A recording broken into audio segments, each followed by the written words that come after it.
कोतवाली क्षेत्र अंतर्गत अजय पांडे निवासी के द्वारा सूचना की गई थी कि उसकी पत्नी बिना बताए चली गई है, जिसमें कि हमारे द्वारा गुमनाम पंजीबद्ध किया गया था। अपनी दुल्हन को जो भागी थी उसको लुटे धोने के रूप में संदेह व्यक्त किया गया था। संपूर्ण जांच में हमने इस लुटेरी दुल्हन गिरोह का जो प्रकरण सामने आया है, तो उसमें उनके विरुद्ध में 420, 120 और 406 भादावी का अपराध पंजीबद्ध किया है।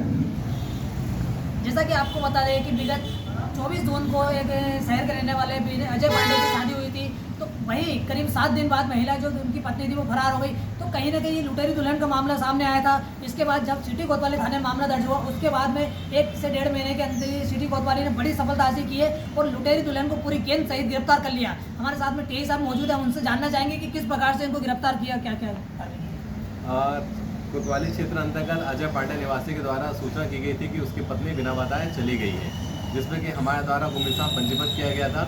और पूर्व अजय पांडे के द्वारा अपनी दुल्हन को जो भागी थी उसको लुटे धोने के रूप में संदेह व्यक्त किया गया था। अजय पांडे की शादी अनीता दुबे से जो लुटे दुल्हन है उससे 22 तारीख को हुई थी और 30 तारीख को 24 जून को हुई थी और 30 जून को वो भाग गई थी। इन 6 दिनों के दौरान उसने उसे मासिक धर्म का बहाना करके दूरी भी बनाई हुई थी।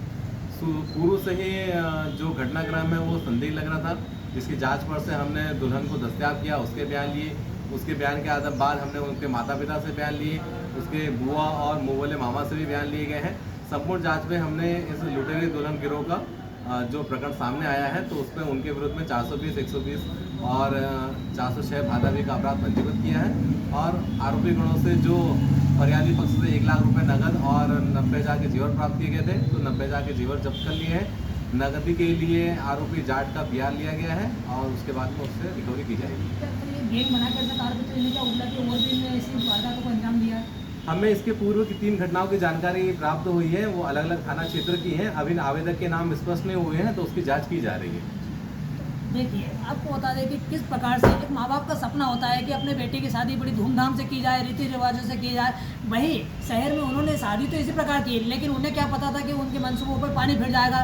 शादी के मात्र 7 दिन बाद ही पत्नी पैसे और नकदी जो जेवर थे वो लेकर फरार हो गई। उसके बाद से सिटी कोतवाली थाने में जब से मामला दर्ज हुआ, SP महोदय अभिनव चौकसे के मार्गदर्शन में टीम गठित की गई और 1 महीने में आरोपियों को गिरफ्तार कर लिया। वहीं उनको कि जो आरोपी उनका मुँह वाला मामा था उनको PR भी ली गई है और अब जाँच की जा रही मामले की।